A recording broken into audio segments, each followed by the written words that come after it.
你过来呀！这不给你脸给多了？外国教练因选手打输比赛后不服，上台辱骂中国选手，下一秒被一拳打碎下巴，猝死擂台。好的，亲爱的观众朋友们，您现在收看的是一场非常精彩的中印对局。您现在见到的就是中国的泰拳名将，我们的王文峰，他是昆仑决61公斤量级的世界冠军，在世界上各大泰拳赛事中经常出现，而且是个个榜上有名。打法老练，冷静，没有多余的动作，抓到机会就会咬住不放。而他这次要面对的对手，则是来自印度的顶级泰拳王，横扫整个印度14亿人的赫里尼克·托雷斯。那么这个赫里尼克·托雷斯在赛前也是嚣张的扬言，印度人口超过中国，嘲笑我们中国武术都是垃圾，中国人弱不禁风。那么这次来中国呢，就是要打响称霸中国拳坛的第一炮。这番话真的是非常的猖獗啊，无视我们中国人猖狂至极。我们的王文峰则表示要把这个喝恒河污水的家伙亲手打废，然后把他烧成骨灰，亲手倒回印度恒河里。那么好的，亲爱的观众朋友们，让我们闲言少叙，第一回合比赛正式开始。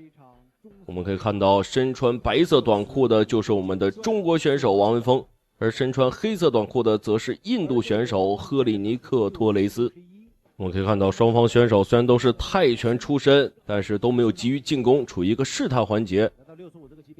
哎呦，这个赫里尼克忍不住了，率先出招了。我们可以看到他这个追击还是可以的，有一些心急啊。因为在2021年的时候，王文还在万冠军赛上打这个61呢。对，王文峰也有长时间没有比赛了。对，这场比赛也是一个回归之战。看看他的这个状态。这个熟悉我们文峰的观众都知道，我们的文峰呢是出手很狠辣，非常像我们的另一位选手邱建良，拳商都很高啊。这个不是机会，就不会浪费多余的体力，抓住机会就会把自己所有的进攻都输出在对方身上。王峰讲究的就是我的有效进攻，他不会浪费我每次进攻的这机会和时间。是，看他完全要强调一个有效。是，你看躲闪，你看对方的这个身高可能并不是特别高啊，想要挤进去打拳，对方的企图很明显。距离感控制特别好，你看王峰，是吧？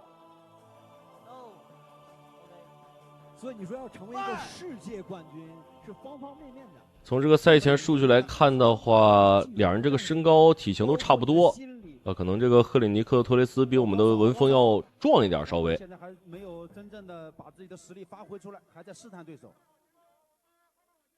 更多的是一个躲和防。是啊，现在还没有真正进攻。你看，没有真正的进攻，并不是特别着急。我要慢慢的去截，找到漏洞了，然后给你致命一击。慢慢的去尝试力，现在开始。好的一个连续的高扫，我可以看到我们的文峰，哎呦，这个拼斗非常的凶猛啊！果然是抓到机会直接打进去。我可以看到这个赫里尼克·托雷斯在力量上跟我们的文峰相比略显不足，这个白长这么多肉了。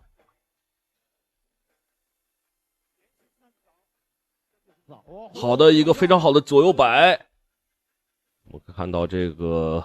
赫里尼克·托雷斯也是有些怕了啊，选择游走一下。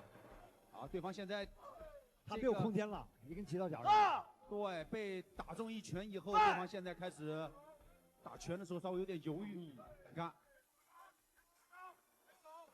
后直拳，看，前肢，来，第一回合最后10秒钟，还有10秒钟，王文峰，王文峰要注意，还是不能放松，不能。好的一个缠斗，哎呦！我们可以看到这个不太清楚啊，是直接被我们的文峰给呼倒了，好像是。好的，亲爱的观众朋友们，第一回合比赛正式结束。从第一回合我们可以看到啊，我文峰这个打法是很稳的，真的是找到机会才会下死手。这个对手赫里尼克啊，在心理层面上差点意思。我们可以看到，在第一回合挨了我们文峰几拳之后，他这个出拳就变得很犹豫了。好的，亲爱的观众朋友们，第二回合比赛马上开始。这比赛很具有这种观赏性。对，两回合。这个赫里尼克托雷斯的进攻欲望开始变大了，他有点想扳回自己在第一回合的劣势。我们可以看到我们的文峰打这个赫里尼克托雷斯啊，很轻松。好，裁判提示了，王文峰底膝只能一次。哇，你看扫踢，对，中对方虽然是防住了，护持拳，底膝，看这种变化有命中，这是一种变化，对方晃悠了，对方晃悠了。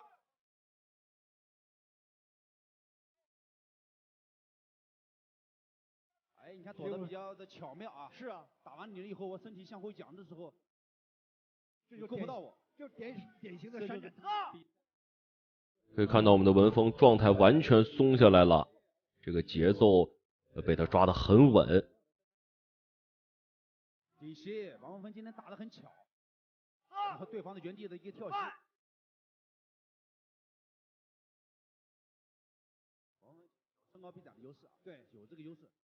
哇，这个变线的这样的一个蹬腿，护持拳底膝。因为这个王蒙已经知道，就是对方的出拳和腿的力量，一看我能防得住，是不去杀伤力，所以他可以放开了打。前摆拳有命中。几乎看这个赫里尼克托雷斯在第二回合确实是有一些急于进攻了，我们可以看到露出了很多的破绽。我们的王文峰也是打中打得很方便。长哪？我防着头吧，你要打我腹部。中扫，有中扫，中扫又来了，再来中扫，中扫，别腿底膝。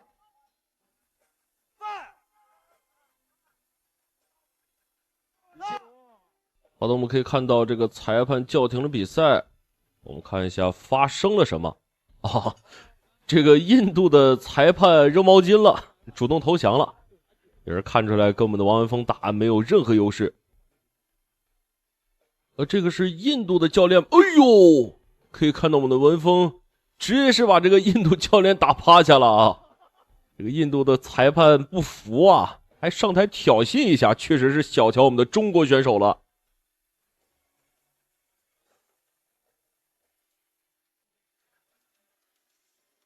从这个体能啊、心理优势啊和这个作战的态势来看，对手赫里尼克托雷斯是完全比不过我们的王文峰，这个差距实在是太大了啊！也不知道这个为什么会挑衅我们的王文峰啊，也是受到了应有的教训。让我们恭喜我们的文峰获得本场比赛的胜利，也希望在未来的比赛中他能继续为国争光。好的，亲爱的观众朋友们，感谢您的收看与支持，让我们下期节目不见不散。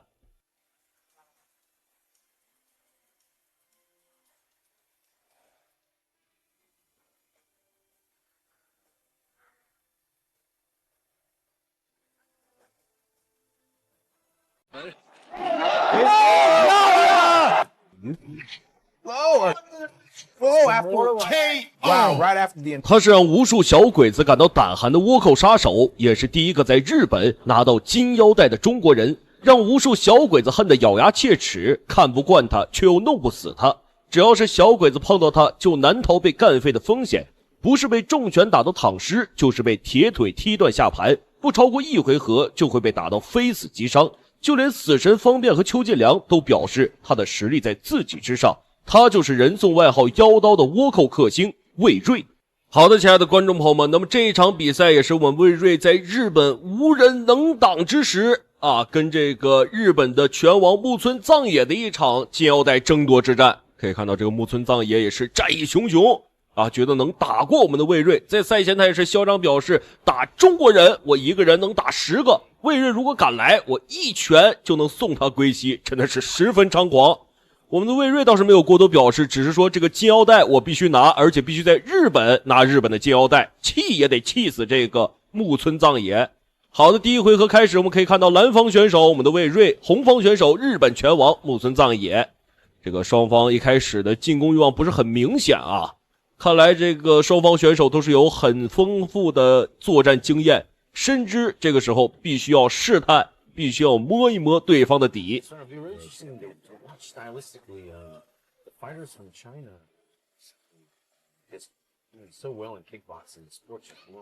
好的，目前来看的话，妖刀魏睿也是不着急，木村藏也是打一个且战且退啊，很可能是想打一个后手截停反击。这个对手实力还是很强的，我们的魏睿还是要小心。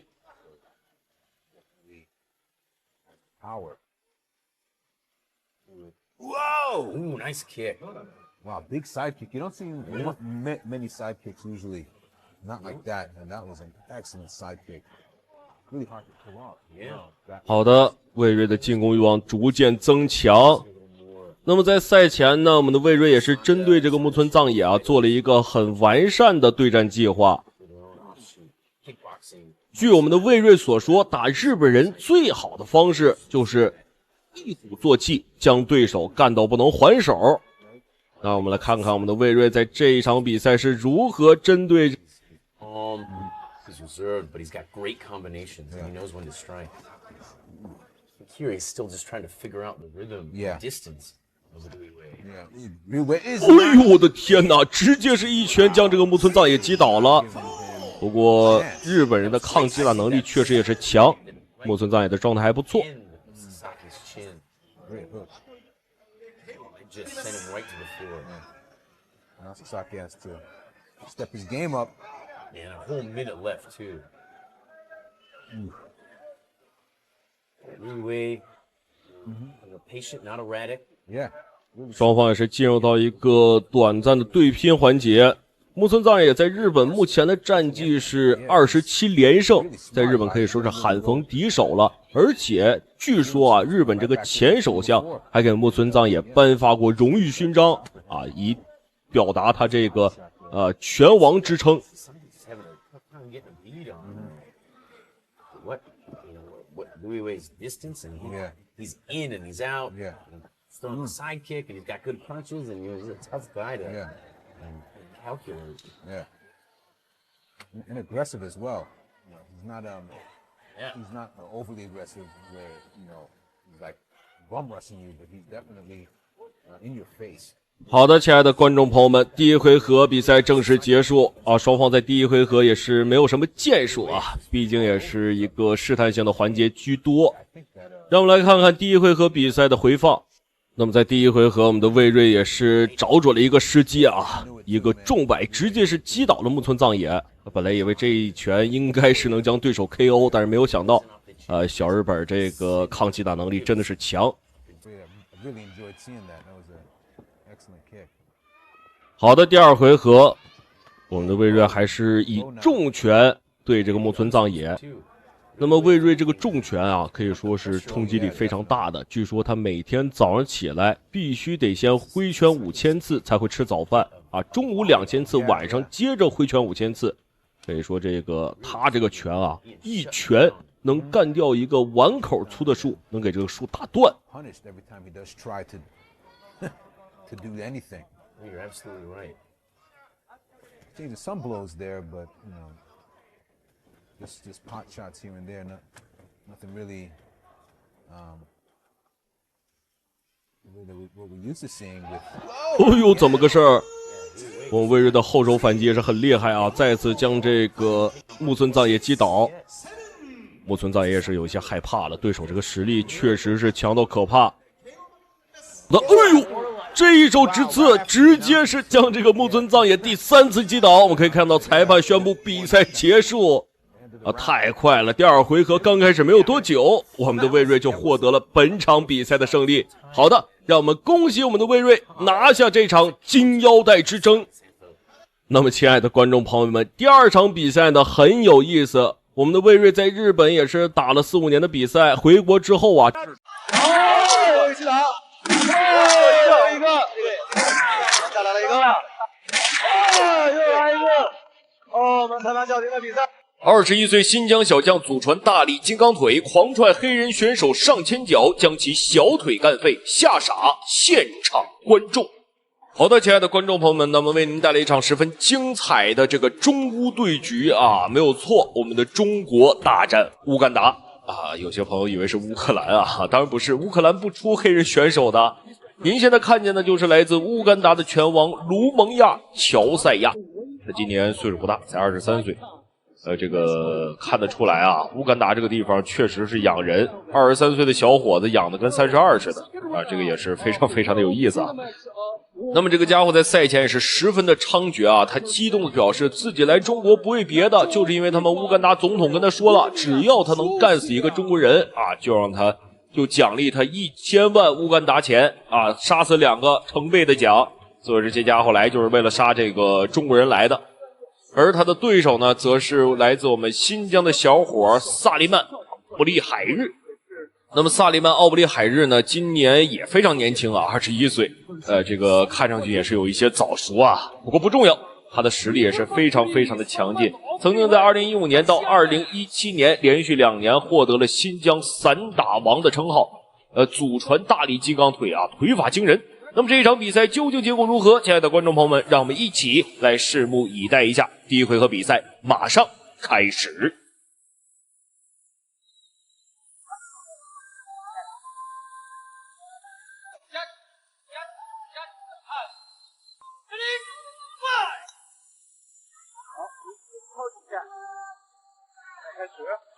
比赛开始。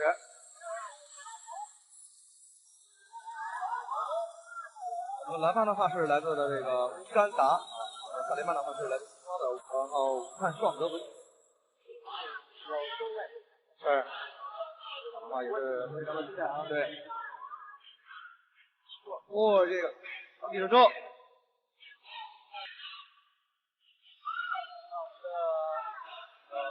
干达是是。而且你看他这个的一个风格啊，我就觉得他有一些态势在身上。还有一个前方的一个击鼓，也打得不错。对，还有一个前手击鼓。对，这个击鼓就是太理想，如果你前面有几个动作引的话，他这个击鼓没打。哦。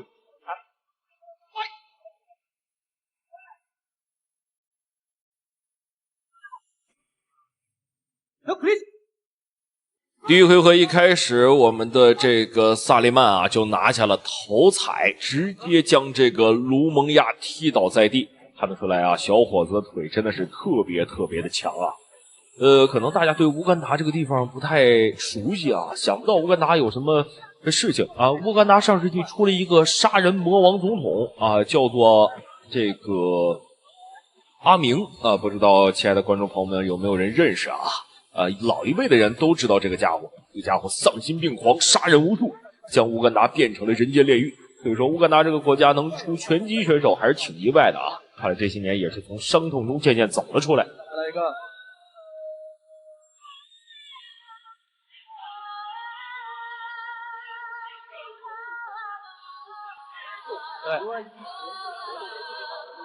对，是同一个点位累积伤害。Look at it! Stop! Look please! Fight!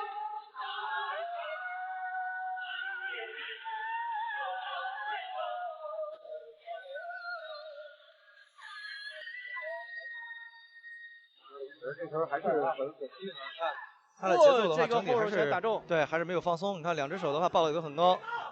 对。看我们的红帽啊，打的这个很小啊！你看这时候，你看他这个小腿的话，确实已经有了一些累积的伤害了。对，因为前面的话是做了有5、6个啊，做了有5、6个他这个扫踢的位置。对，啊，再来一个，对，哎呦，飞膝，也就是跟我们之前上一场比赛的话，距离第一回合比赛结束还有15秒左右。这个卢蒙亚啊，不得不说。别看是从穷地方出来的，但是进攻也是十分强劲啊。我们的萨利曼应付起来还是有一点点吃力的。好的，第一回合比赛正式结束。第一回合比赛啊，看得出来双方选手实力都非常强劲，但是我觉得我们的萨利曼一定会赢得最后的胜利。好，让我们来看一下第二回合双方选手能为我们带来什么样的精彩表现。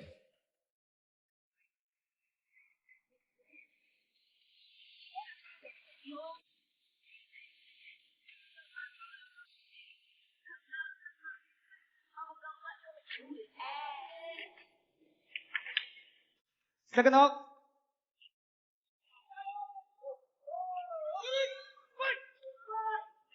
好，比赛继续。两位选手的话，在这个回合里边是如何去做自己的动作。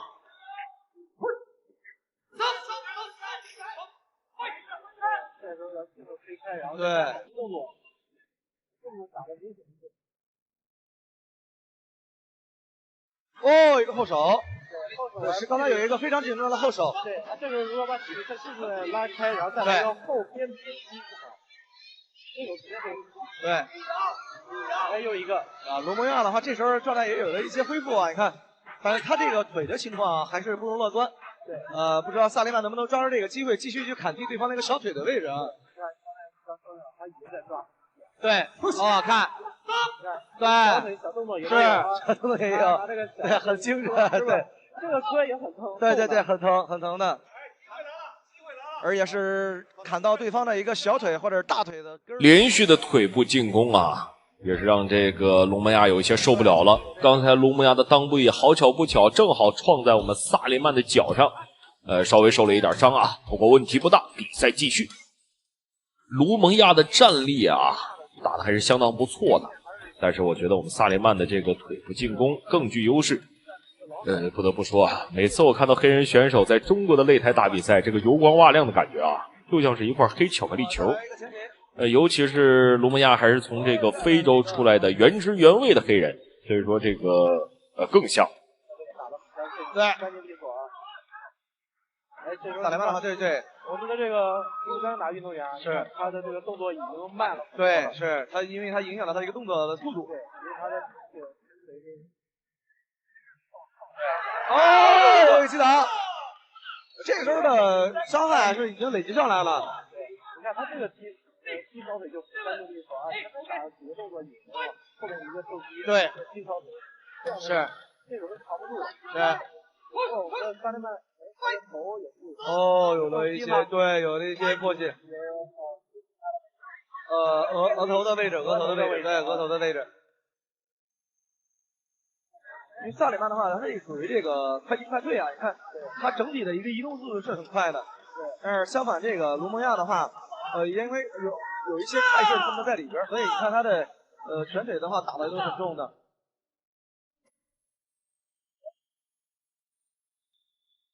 我个人认为啊，卢蒙亚这家伙是不是有什么体质啊？天生被踢裆，这已经是比赛第2次被踢裆了。那么距离第2回合结束还有最后20秒钟，看看我们的萨利曼还有没有什么进攻的机会啊？卢蒙亚还是很聪明的，不太给这个我们萨利曼什么进攻的空档。萨利曼在防守过程中啊，因为这个卢蒙亚他的臂展还是比较长一些的，所以萨利曼他也很聪明啊，也是在近身防守过程中手举的也是比较高一些。所以对方的一个击摆啊，都对他来说没有效。对，他的压迫感，对，正蹬的近距离的一个，他正蹬他的一个大腿内侧啊，这个动作做的也是非常的很刁钻这个位置。对，这就是说很多的小动作啊，对，防不胜防。是防不胜防。但是这个动作的话也都是很刁钻，你看很多选手的话平时也是。好的，第2回合比赛正式结束。我们漂亮的举牌小姐姐再次登场啊！刚才第2回合呢，我们的萨利曼坚持用自己的腿部进攻这个卢蒙亚啊，尽管卢蒙亚也是不停的躲避，但是目前来看的话，卢蒙亚确实也是占不到什么便宜，甚至可以说是挨到了2记痛击。我们来看一下第3回合，我们的萨利曼能不能 KO 掉这个卢蒙亚？现在让我们来看一下第2回合的精彩回放。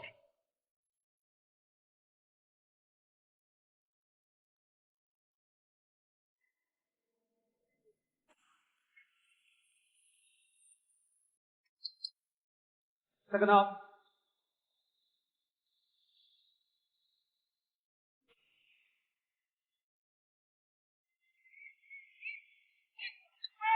好像也是来到我们的第3回合。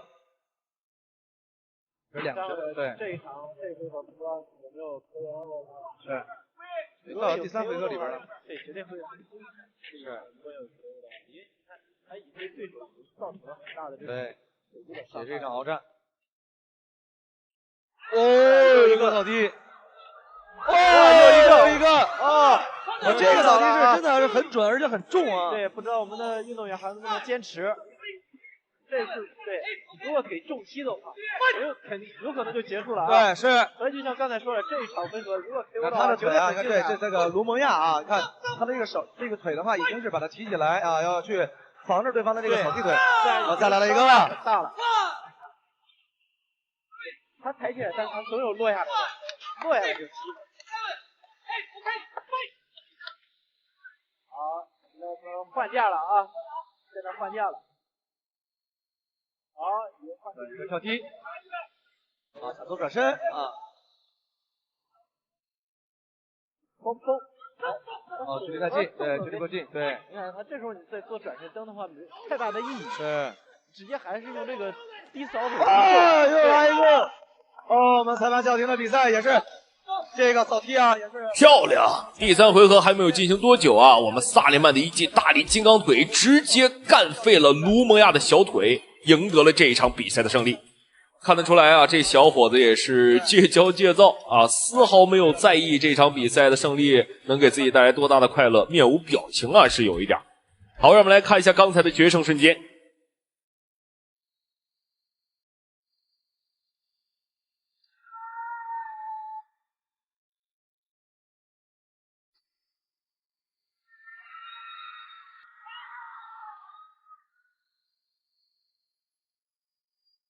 我说了。